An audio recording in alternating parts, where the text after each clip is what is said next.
আসসালামু আলাইকুম everyone. Welcome back to my channel. দেশের বাইরে যে যেখান থেকে আমার ভিডিও দেখছেন, আশা করব সবাই অনেক ভালো আছেন। আমি আল্লাহ তাআলার অশেষ রহমতে বেশ ভালো আছি। কাছে দূরে যে যেখান থেকে আমার ভিডিও দেখছেন, আশা করব সবাই একটা লাইক দিয়ে ভিডিওটি সম্পূর্ণ দেখবেন। আশা করব ভিডিওটি আপনাদের কাছে ভীষণ ভালো লাগবে। আর যারা নতুন তারা অবশ্যই একটা সাবস্ক্রাইব করে দিবেন। যেন আমার নতুন ভিডিও আপনারা পান সেজন্য। আর নোটিফিকেশনটা যদি অন করেন তাহলে সর্বপ্রথম আমার ভিডিওটি আপনিই দেখতে পারবেন। তো সকালবেলা এই তো নাস্তা তৈরি করছি। নাস্তা কিন্তু তৈরি করছি এটা বললে ভুল হবে। নাস্তা করে ফেলেছি আর হচ্ছে ২ টা পরোটা ভেজে রেখেছিলাম বাচ্চাদের জন্য। বাচ্চারা আবার একটু পরোটা দিয়ে দুধ চা খেতে পছন্দ করে। আমি যেহেতু নাস্তা করে ফেলেছি তো একটু দুধ চা খাবো সেজন্য আর কি বসিয়ে দিয়েছি। আর একটু বেশি করেই বসিয়েছি যেহেতু বাচ্চারা খাবে।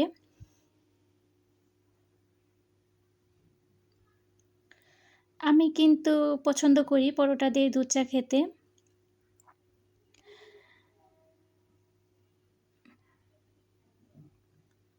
তো রেডি করে বাচ্চাদের জন্য নিয়ে আসলাম। এখন আমরা ৩ জন মিলে খাবো।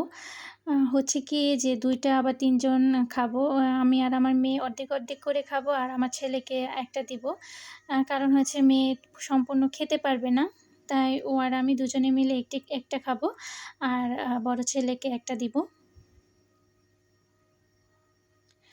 চা খাচ্ছিলাম আর হচ্ছে আমার মেয়ে রিভিউ দিচ্ছিল যে ওর নাকি অনেক বেশি পছন্দ দুধ চা।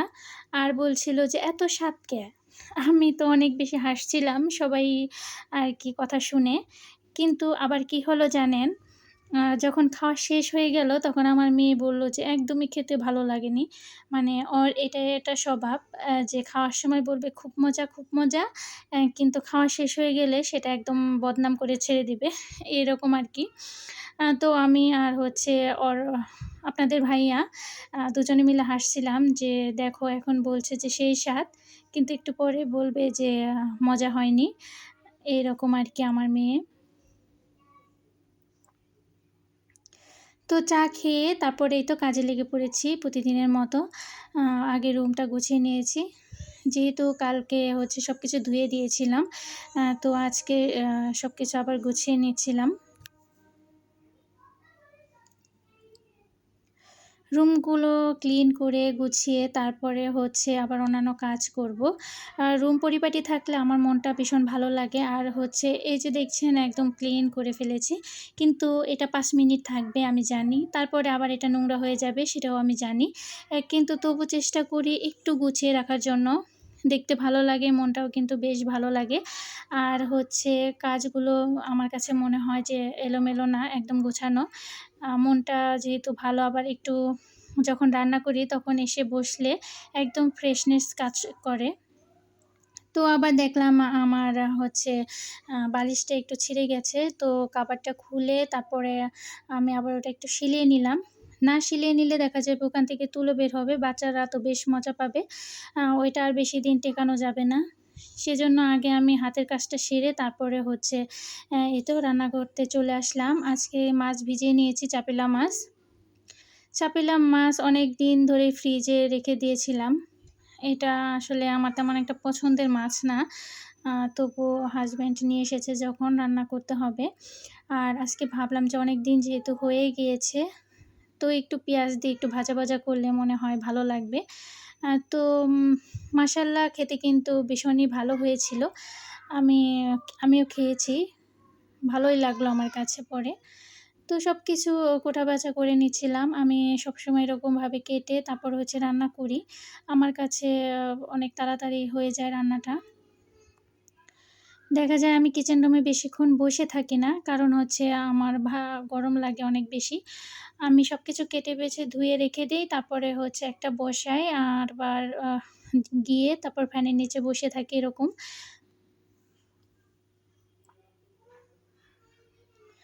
মাছগুলো একটু ভেজে নিয়ে তারপরে হচ্ছে পেঁয়াজ দিয়ে ভাজবো। দুটো চুলোয় আমি রান্না বসিয়ে দিয়েছি। আর হচ্ছে আমার কিচেন রুমের জানালা দিয়ে বেশ বাতাস আসে। মানে দেখেই বুঝতে পারছেন আমার চুলার জালগুলো নিভে যাচ্ছে এরকম। যখন আমি এখানে দাঁড়িয়ে রান্না করি তখন এখানে জানালা দিয়ে অনেক বেশি বাতাস আসে। আর হচ্ছে আমি যখন আবার এখান থেকে চলে যাব তখন আবার আটকে দিয়ে যাব। এতে করে তাড়াতাড়ি রান্নাটা হয়ে যাবে। আমি যখন দাঁড়াই তখন একটু বাতাস আসলে বেশ ভালোই লাগে। এই তো মাছগুলো ভাজা আমার হয়ে গিয়েছে। ২ টা চুলায় আমি রান্না বসিয়ে দিয়েছি যেহেতু তাড়াতাড়ি হয়ে যাবে সেজন্য। আমি এভাবেই একটু টেকনিকে কাজ করি, এতে করে আমার বেশিক্ষণ কিচেন রুমে থাকা লাগে না। তো আপনারা চাইলে কিন্তু এটা ফলো করতে পারেন। এরকমভাবেই যদি একটু কেটে বেছে ধুয়ে সবকিছু গুছিয়ে রান্না করতে যান, তখন কিন্তু আর আপনার তেমন একটা রান্নাঘরে থাকা লাগবে না। দেখেছেন মাছগুলো কিন্তু দেখেই অনেক লোভনীয় লাগছিল। খেতেও কিন্তু বেশ ভালোই লাগছিল। তারপরে হচ্ছে এখানে আমি শাকটা বাগার দিয়ে নিব। আমি যতদিনই শাক রান্না করি, আমার শাক কিন্তু এরকম সবুজ থাকে। সেটার আমি একটা ভিডিও করেছি। তবুও এই ভিডিওতেও বলে দেই, আপনি শাক রান্না করার সময় অবশ্যই এক আঁচে রান্না করবেন। যেমন লো আঁচে যদি রান্নাটা করেন, সেটা সবসময় লো আঁচে আর একটু নাড়াচাড়া করে দিলে দেখা যায় শাকের কালারটা সুন্দর থাকে। তারপরে এই তো ডিমটা ভুনা করে নিচ্ছি। তাহলে আমার রান্নাবান্না শেষ হয়ে যাবে। আর আমার ভিডিওটি যদি আপনাদের ভালো লেগে থাকে অবশ্যই সুন্দর একটি কমেন্ট করে রেখে যাবেন। আপনাদের এই কমেন্ট কিন্তু আমাদের আরও বেশি উৎসাহ দেয় নতুন ভিডিও তৈরি করার। তো সবার কাছ থেকেই বিদায় নিচ্ছি আজকের মতো।